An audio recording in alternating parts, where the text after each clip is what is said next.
Yesterday, the weather forecast told me with 100% confidence that today was going to rain. Because of that, my SO and I bought an umbrella.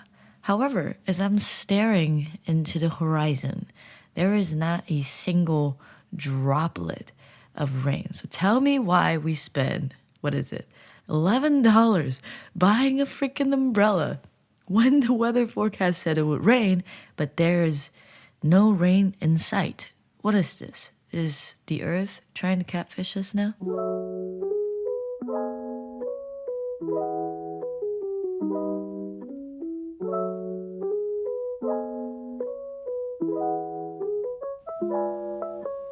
I've been pretty busy. I've tried to keep myself occupied when I am not working. So my full-time job is a teacher, right?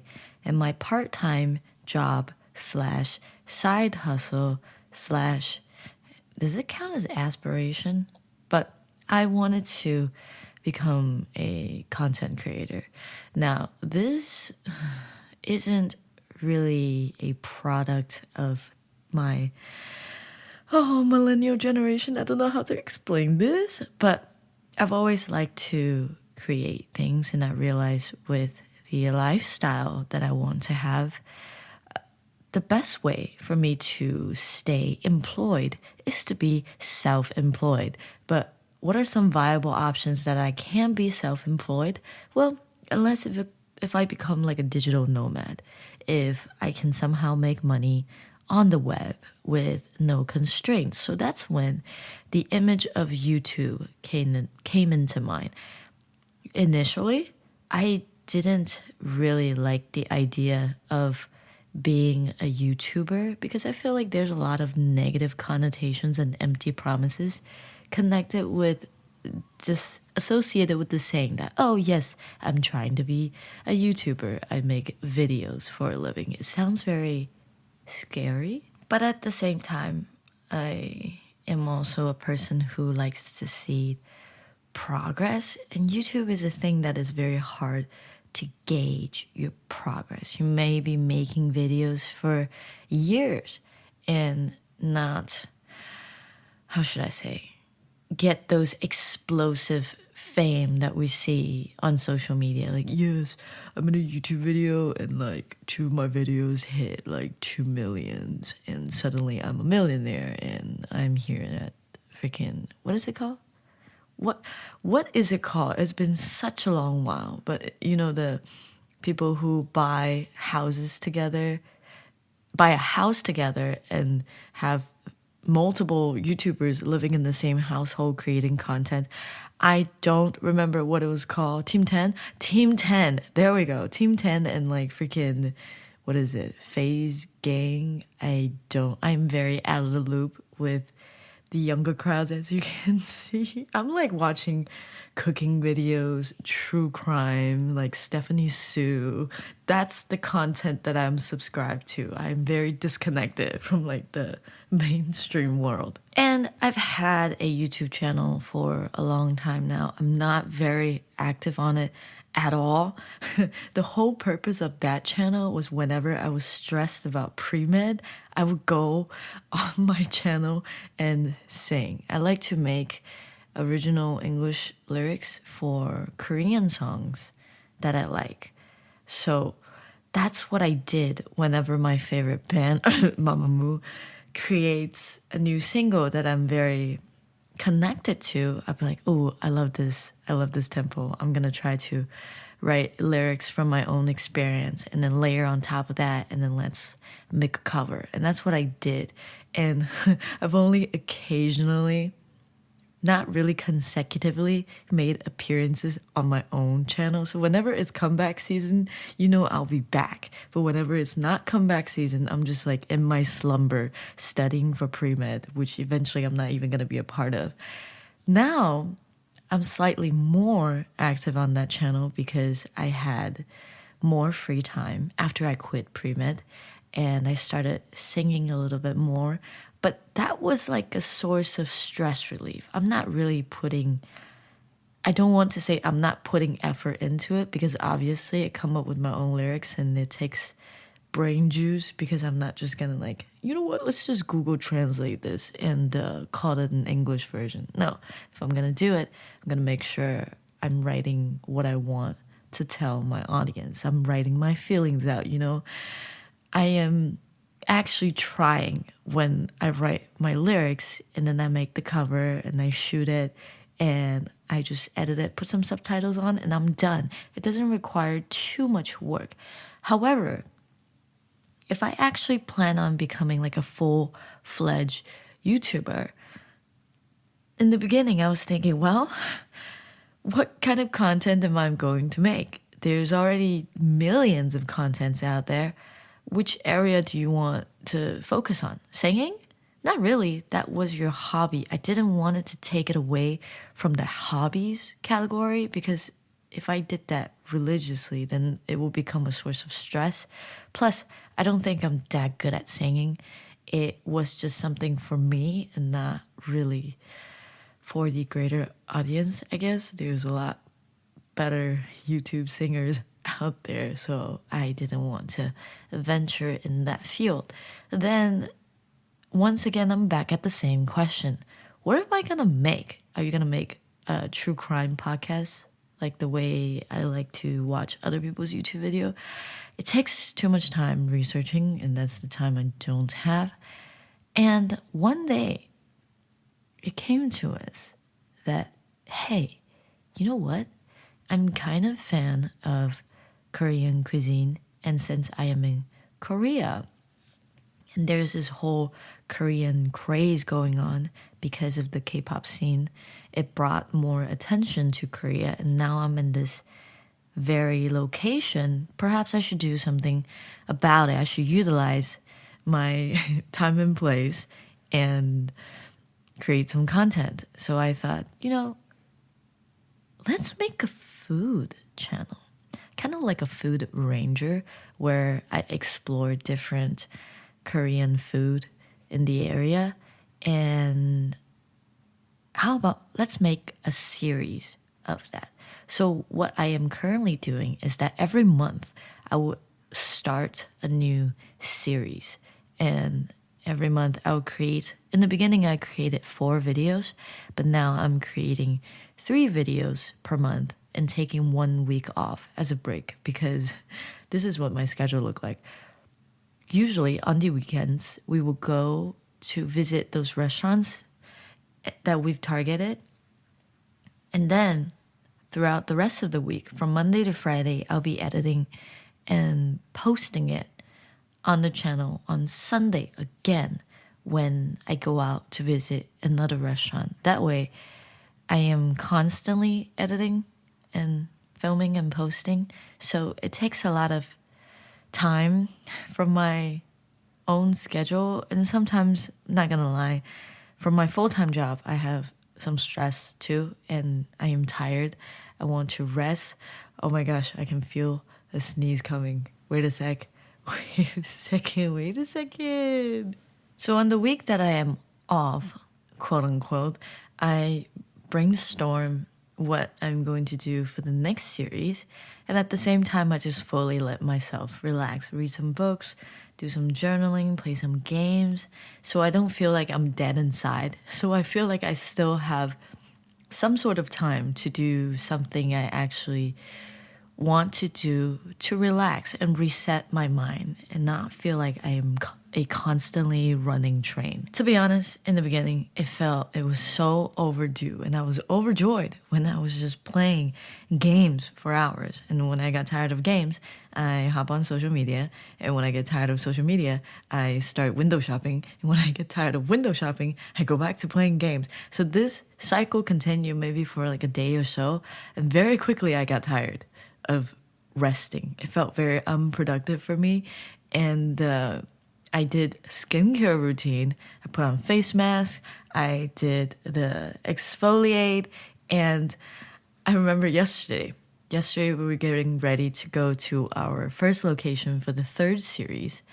I was just sitting in my chair looking at the window soullessly because I've ran out of things to do. I'm just like sitting there questioning my existence. I'm like, why am I not doing anything? And then Taro told me, when you're busy editing, you want a break. When you are on a break, you don't know what to do and you kind of want to be editing. Humans are conflicting creatures. And I agree. And today I have footage to edit, but now I'm like, kind of missed that break though. Wish I could play Animal Crossing, but I can't be behind on schedule or else editing would be difficult. I can do it. Diamonds are made under pressure, but I would prefer to have less pressure in my life because there's already pressure from work. So I need to condense my will and drive and push myself to start editing today, because if I start editing today, tomorrow I can just start sequencing and so on and so forth, so I can finish the video by the end of the week before we head out to our second location. Now, I sound like I have this great diabolical plan. Wait, it's not diabolical, it's not evil. I sound like I have this great productive plan. The reality is I've only started making YouTube, let's see, let me check. I want to say in February. It's not a long time ago. I started 2 series. I've started and completed 2 series so far. I believe that's a total of 7 episodes. 7 episodes. And 7 weeks. Yeah, 7 weeks since I began. Let's see. My first video was made on... Can I check? How do I check this? Oh no, I should know. I should know. Come on, dude. Nope, I've only seen my tags. License. Also, it's very difficult to categorize a video. Mostly because mine isn't really a cooking video, so I don't know if I can categorize that under food. So now, currently, I've had it categorized in entertainment. I'm not sure if that's doing any negative damages to my videos, but so far I think they've been doing okay. I started my first series with 국밥, which is like soup. If you translate it, it's like soup rice. But in Korea, they make soup in these, what is the material? Is it clay pots? But they have soups in those pots that are boiling hot, and then you can add rice in it and you eat it together. That's why it's called soup rice. When I was in China, when I was young, I love adding rice into my soup, but the adults would nag me because they said, that's not good for your stomach, don't do that. But I liked eating it that way. And when I discovered Korean cuisine and I saw that, I'm like, that's my dish. That's my dish. So I started that as my very first series. And I visited 4 different locations with 4 different styles or flavors, combinations of that soup rice, the gubap. So that was very enjoyable on my behalf as well. See, I wanted to pick something that was what I was interested in and also what I think has a value to American audience. First of all, the whole reason why I'm doing Korean food is that it's for the people who are in the States and can't have access to these foods, so I introduce these to them. Maybe one day when they actually visit Korea, they can be like, oh yeah, I remember I've seen this food before. It looked kind of good. And she has a video about, where is it? How does it taste? What do you see? Like, what do you get on the table? So that was my thought process when I created this channel. Literally, this is what I wrote for my channels about. It says, looking to find all the great tastes in South Korea. I'm on a journey to explore my favorite flavors while I begin a new chapter of my life in this country.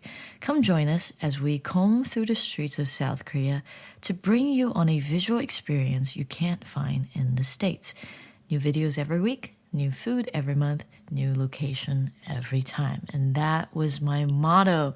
That was my motto. I'm still working to fulfill that, but that's what I have been following. That was my agenda. So for my first series, I made it based on my favorite type of Korean food. My second series were tailored with my favorite K-pop group in mind. I don't even want to call them K-pop because they're not really K-pop anymore, but this sounds like me trying to justify them as a fangirl, but I'm really not doing that. If you ever have the time and if you're ever curious, check out Mamamoo. Their genre, they are a genre. It's like music for women. It makes me feel confident. It makes me feel sentimental. It makes me feel a lot of feelings. But they are great performer, great vocalists, great rappers in terms of, what is it?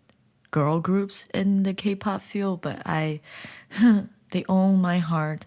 They own my wallets. They own my savings. That's all I have to say. So I thought, you know what? You're in Korea. They have some food endorsements. Why don't I venture out and taste all, well, not all because I had constraints, taste all the food endorsements that they've had over the years. So I've tried Intestines place that was really, really popular since from a reality show, it became even more, what is it, sought after. It became like a craze, a gopchang craze. And gopchang is pork intestines? Pork intestines or beef intestine? I believe the one I had was beef, but there are also pork intestines out there, I believe. Please do not quote me on that. I have not done enough research. And another one I did was called 닭갈비. It's like a chicken. It reminds me, the cut reminds me of teriyaki chicken, but it's cooked in their own style, of course. And then the last one is actually the very first food endorsement they did from a pizza joint. That one was okay, to be honest. That one was okay. Since I came from the States, have many pizzas before, so that one didn't really faze me. However, they did have something that was pretty interesting that I've never tasted it before. That pizza had green tea dough. Flavor-wise, it tasted like a really super healthy pizza, so the flavors were a little toned down, but the dough makes it less heavy. You know that feeling whenever you eat pizza, and after several slices, you're like, ooh, kind of full. Not from the dough, but from the grease. This one wasn't really a problem. You can continue eating like a couple more slices because it eliminates the greasy aspect of eating pizza. But it was a great experience going around town trying to locate these restaurants, and for the current endorsements to see the posters inside the restaurant. I'm like eating food, which is my favorite thing to do, right next to my favorite idols. Can I call them idols to people who don't understand what the concept of idols are? And it was just a surreal experience. I really, really thoroughly enjoyed the time I had when I was in a gopchang restaurant called Taehan Gopchang. We got a seat that was right next to the wall, and on the wall there were these giant life-size posters of their faces, and it seems like the group members were just sitting next to me as I'm eating, so I'm basically eating with them. So basically, I've met and had dinner with Mamamoo. Fight me. Sadly, that series has already ended, and I'm already filming for my next series.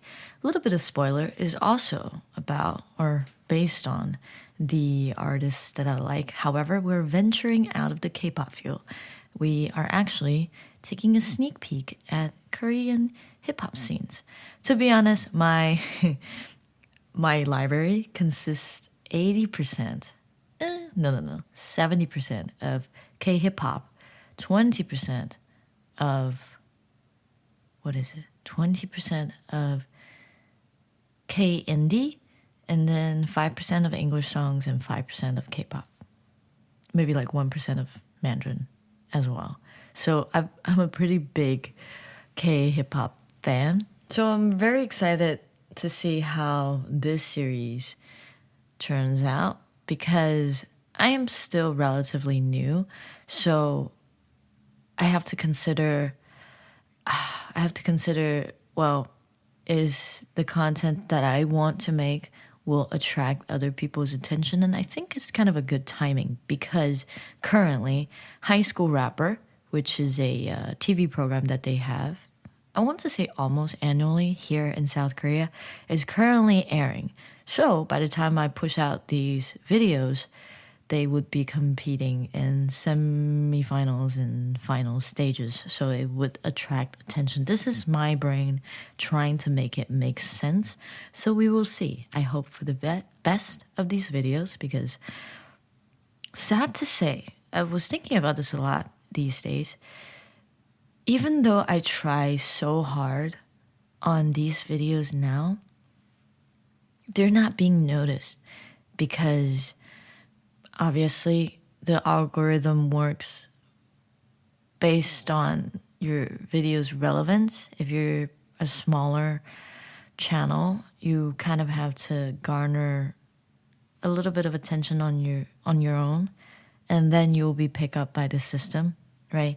So I'm trying to get more views. I never thought I would say that. I'm trying to get my videos recommended to other people so that it has a chance of showcasing itself, what it's capable of doing. It's like, if you click into my video and then you take a look and then you decide, it's not the content for me. It feels better than someone just not clicking in at all. It felt like I didn't have a chance to show you what I've got, to show you the amount of effort that I put into this video, to show you what kind of story I wanted to tell you. And I was just not heard.